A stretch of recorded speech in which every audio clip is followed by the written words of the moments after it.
천안 지역에서 면허를 반납한 고령 운전자가 100명을 넘어섰습니다. 신청자가 몰리면서 천안시는 추경의 지원 예산을 더 편성하기로 했습니다.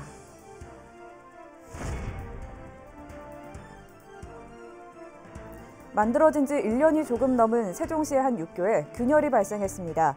통학로로 이용되던 육교의 통행이 금지되면서 불편이 커지고 있습니다.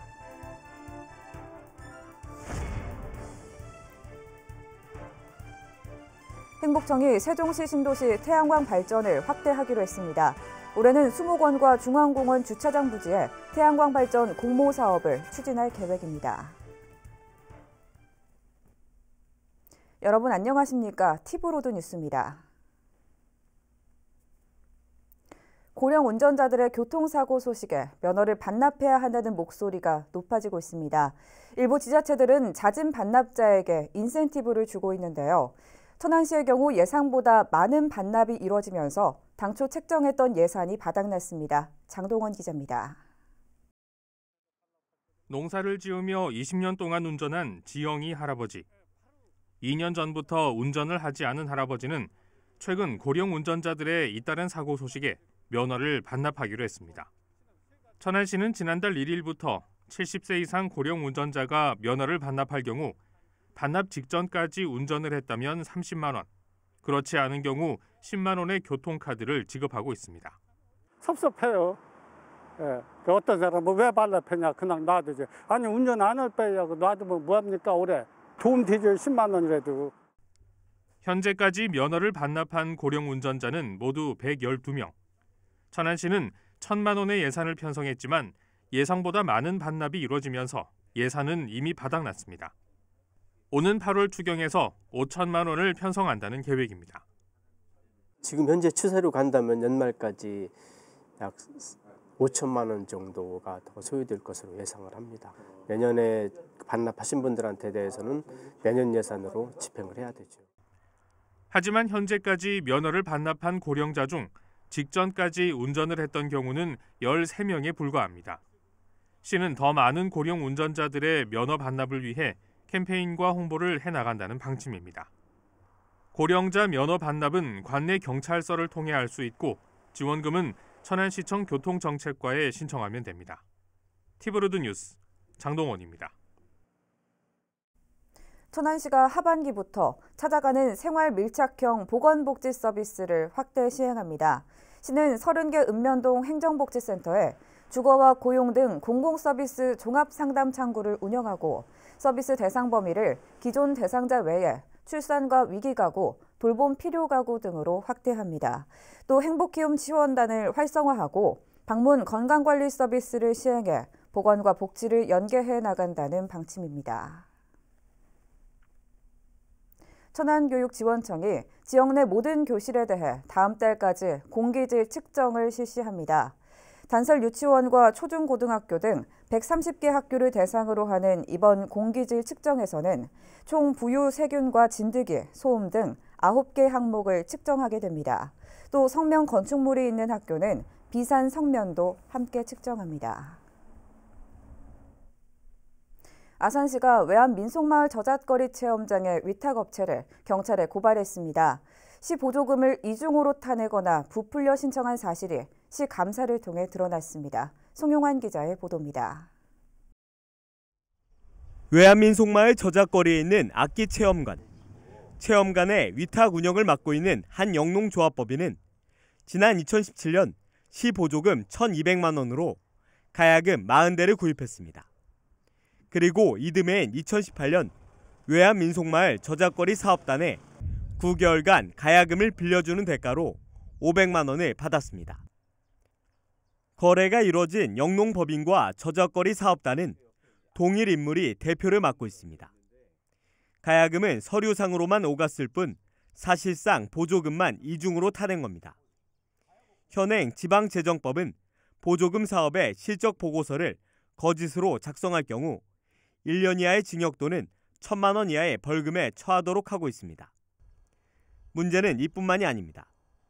역시 시 보조금으로 운영되는 한지체험은 재료비를 부풀린 것으로 확인됐고 사업계획과 보고서상 수익사업 내용이 없었던 공예체험은 관광객들에게 체험비를 받았습니다. 아산시 감사위원회는 저작거리 운영 실태에 대한 감사를 통해 영농법인의 대표와 직원 등 2명을 경찰에 고발했습니다. 또 추가 조사를 통해 보조금 환수 조치에 나설 계획입니다.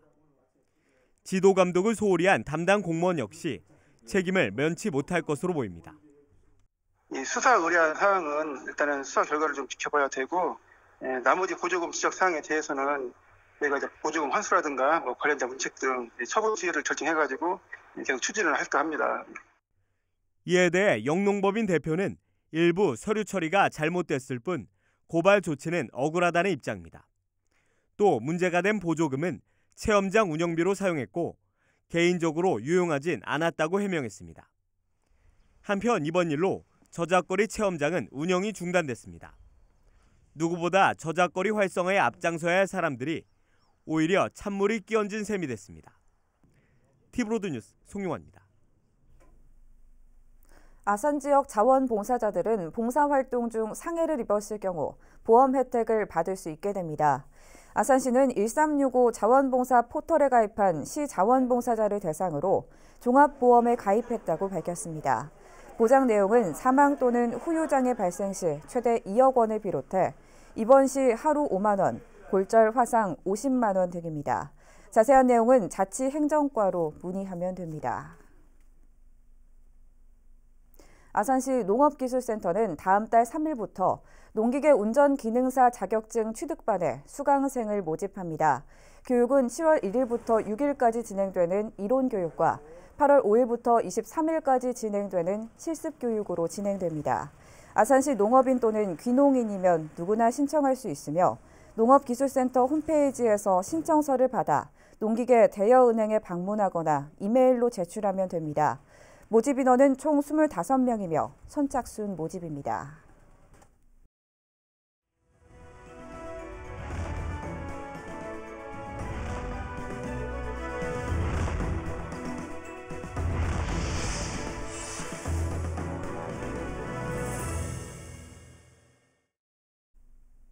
만들어진 지 1년이 조금 넘은 세종시의 한 육교에 균열이 발생하면서 통행이 차단됐습니다.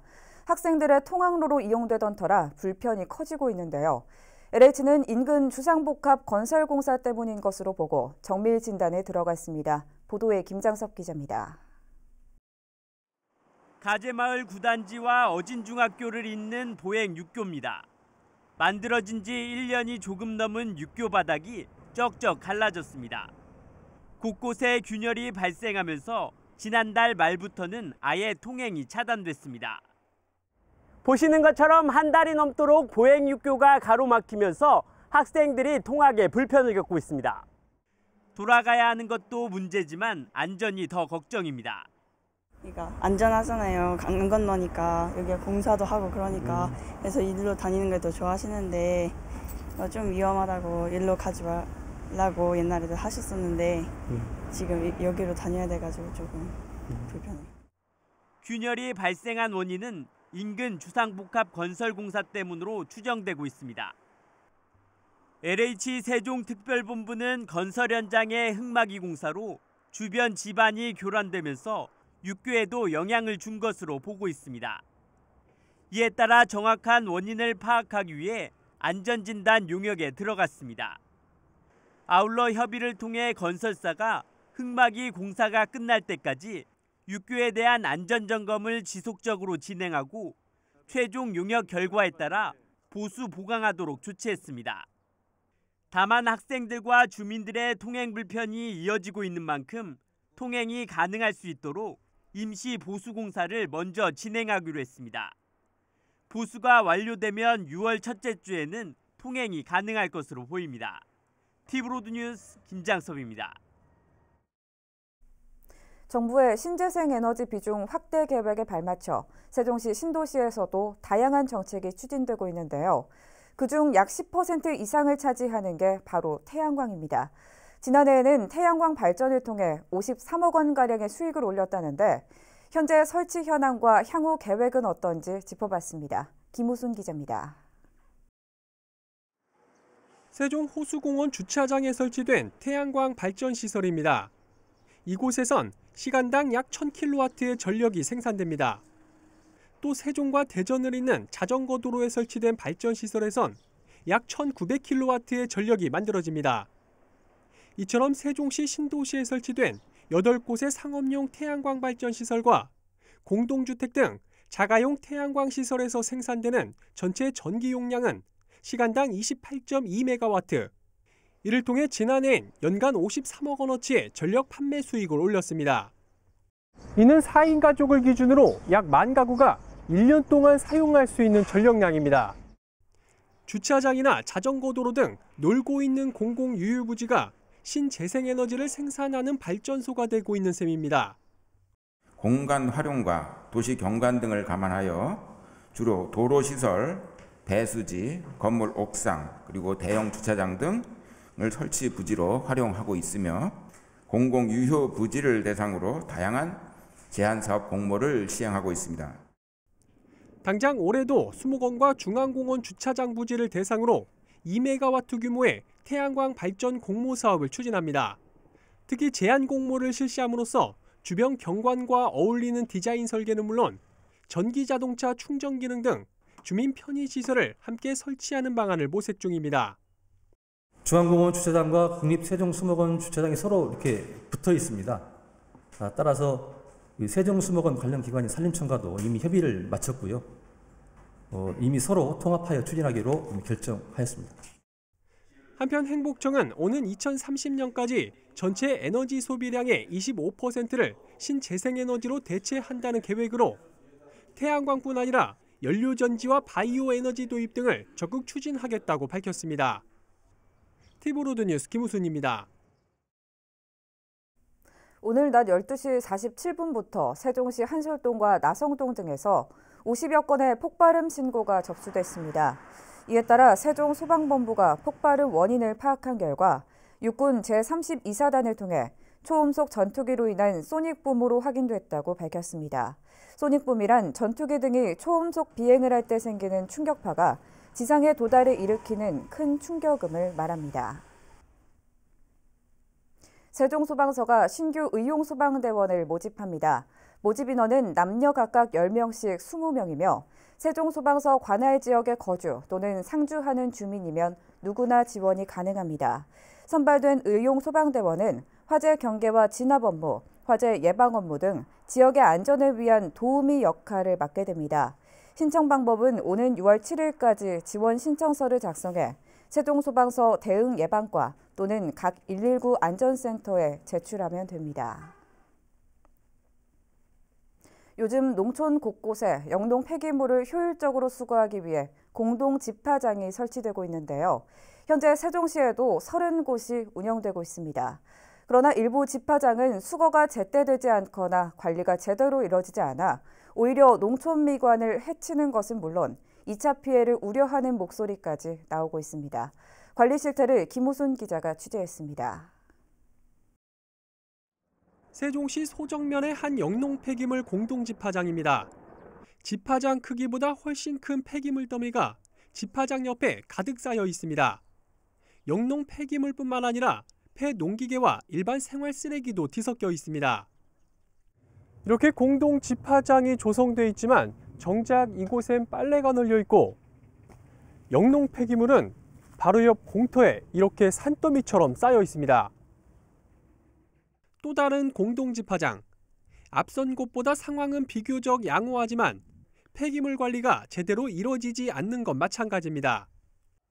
얼마나 오랫동안 수거해 가지 않았는지 폐기물을 담은 마대자루가 이렇게 사가 으스러질 정도입니다. 농약 빈병은 마대에 담아버리거나 수거함에 따로 배출하도록 돼 있지만 폐비닐과 함께 섞여 있기 십상입니다.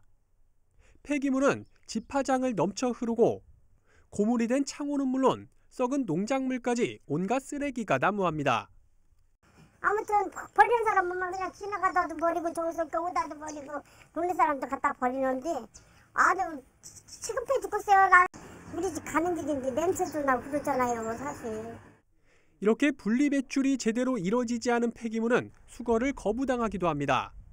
그 비닐이나 뭘 덜어야지 좀 가져올 수가 있는데 그게 완전히 쓰레기장이 돼버린 거예요. 거기 이제 이런 여러 가지들이 다 들어가 있다 보니까 저희들이 이제 수거해오기가 좀 어려워지게 된 거예요. 일부 공동집화장은 설치 장소 선정이 적절하지 못하다는 지적도 있습니다. 하천이나 농경지와 인접해 있는 곳이 많아 집중호우가 내릴 경우 자칫 2차 피해가 발생할 수 있다는 겁니다.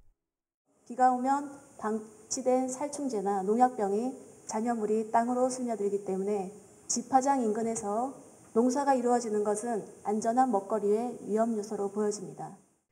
이에 대해 세종시 관계자는 마을별 이장 등을 중심으로 배출 요령 교육을 실시하고 수거 집중 기간에 인력과 장비를 투입해 신속히 수거업체에 인계될 수 있도록 하겠다고 밝혔습니다. 영농 폐기물의 효과적인 수거와 재활용률을 높이기 위해 설치되고 있는 공동집화장. 제대로 된 관리 방안에 대한 고민도 필요해 보입니다. TV로드뉴스 김우순입니다. 조치원 청춘공원 조성 사업에 보상 협의가 지연돼 막대한 시민 혈세가 낭비되고 있다는 지적이 나왔습니다. 세종시의회 김원식 의원은 행정사무감사에서 지난 3년간 청춘공원 조성 사업에 미협이 토지 보상에 대한 재감정 평가가 이루어지는 동안 모두 150억 원의 보상비가 추가로 발생했다고 주장했습니다. 아울러 미협이 토지에 대한 신속한 수용 재결이 이루어졌다면 이와 같은 시민 혈세 낭비를 미연에 막았을 것이라며 집행부의 안일한 행정 처리를 질타했습니다. 세종시교육청이 예비비를 긴급 투입해 특별교실에 대한 공기정화장치 지원 사업을 추진합니다. 지원 대상은 유치원을 비롯한 모든 학교에 돌봄교실과 방과 후 교실, 독서실 등 학생들이 이용하는 전체 특별교실이며 사업비는 약 17억 3천만 원이 투입됩니다. 한편 시교육청은 지난해 전국 시도교육청 중 최초로 일반 교실 전체에 공기정화기를 100% 보급한 바 있습니다.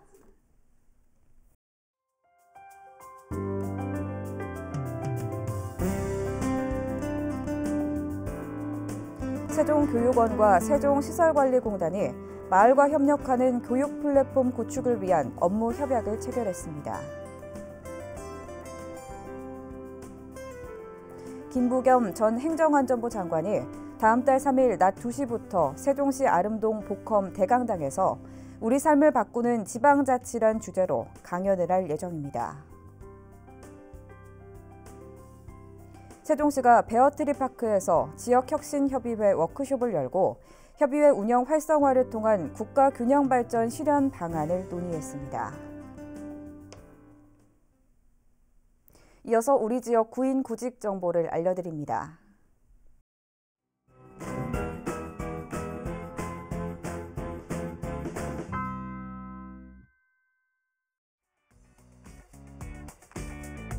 주식회사 탑PLC에서 반도체 분체 업무를 담당할 직원 4명을 채용합니다.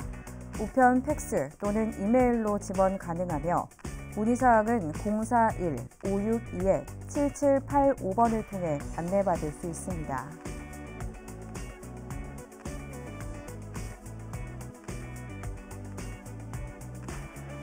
JM미트에서 육류 가공 업무를 담당할 직원 2명을 채용합니다. 직접 방문 지원 가능하며 문의사항은 041-554-6660번을 통해 안내받을 수 있습니다.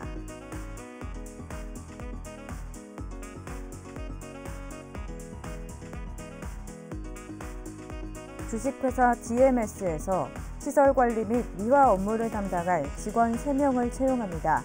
이메일로 지원 가능하며 문의사항은 041-620-9546번을 통해 안내받을 수 있습니다. 이상으로 뉴스를 마칩니다. 시청해주신 여러분 고맙습니다.